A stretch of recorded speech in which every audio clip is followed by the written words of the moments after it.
दिल्ली में coaching centre की लापरवाही की वजह से 3 छात्रों की मौत हो चुकी है। 2 लड़कियां और एक केरल का रहने वाला छात्र जो अपनी जान गंवा चुके हैं। ख्वाब तो देखा था आईएएस आईपीएस बनने का, लेकिन सिस्टम ने सीधे सीधे उनकी जान पे वार किया। अब मैं आपको एक एक करके बताने जा रही हूं कि क्या लापरवाही हुई और क्यों सवाल उठ रहे हैं कोचिंग संस्थानों पर। और जिस कोचिंग संस्थान में लाइब्रेरी के अंदर इनकी मौत हो चुकी है, वहां को लेकर एक के बाद एक बड़े और चौंकाने वाले खुलासे हो रहे हैं।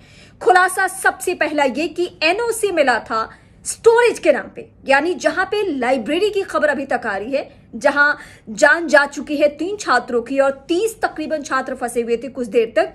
वहां के बारे में यह खबर आ रही है कि जो डॉक्यूमेंट्स देखे गए हैं, खंगाले गए हैं, उसमें पता चल रहा है कि ये तो लाइब्रेरी नहीं बनना था, यहाँ तो सिर्फ स्टोरेज रहना था। लेकिन नियमों को ताक पर रखकर कोचिंग संस्थान ने अपनी रसूख का इस्तेमाल किया और छात्रों की सीधे सीधे भविष्य से नहीं, उनकी जान से खेल ली। इस बीच 2 बड़ी गिरफ्तारियां हो चुकी है। कोचिंग संस्थान के मालिक की गिरफ्तारी हो चुकी है और जो कोऑर्डिनेटर की भूमिका में है उसकी गिरफ्तारी हो चुकी है। लेकिन क्या इन 2 गिरफ्तारियों के बाद वो छात्र जो दिल्ली की सड़कों पर हैं, और सीधा सीधा एक सवाल उनके जहन में है कि क्या हमने ऐसा क्या कसूर किया था?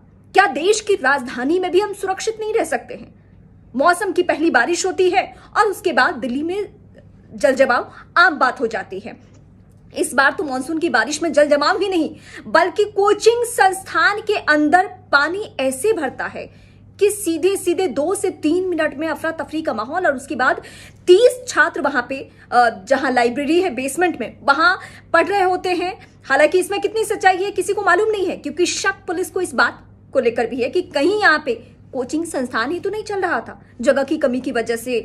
या आप देखते हैं कि 2 कमरे हो और वहीं पे कोचिंग संस्थान शुरू कर दो, जो स्टोरेज हो या लाइब्रेरी वाला प्लेस हो उसका इस्तेमाल कर लो, तो पुलिस को यह भी शक है। ये सब जांच का विषय है। लेकिन इस वक्त छात्र गुस्से में हैं, गुस्से में आकर सड़कों पर उतर चुके हैं और उनका बस एक ही डिमांड है कि जल्द से जल्द वो तमाम चेहरे गिरफ्तार हो, वो गुनहगार सजा के पात्र बने जिनकी वजह से इन 3 छात्रों की जान गई है। परिवार वालों का रो रो कर बुरा हाल है।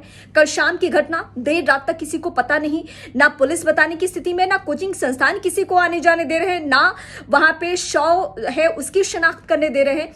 आज सुबह जाकर ये पता चल पाया है कि सभी छात्र कहां के रहने वाले हैं, क्या लापरवाही हुई है। अब एक के बाद एक बहुत सारी गिरफ्तारियां और सियासत भी इस मुद्दे पर खूब हो रही है। बीजेपी और आम आदमी पार्टी एक बार फिर आमने सामने।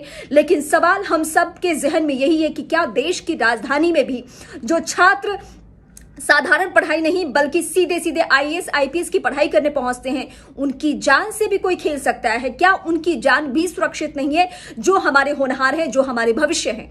तो आपके जहन में भी कोई सवाल हो तो जरूर हमें कमेंट करके बताएं।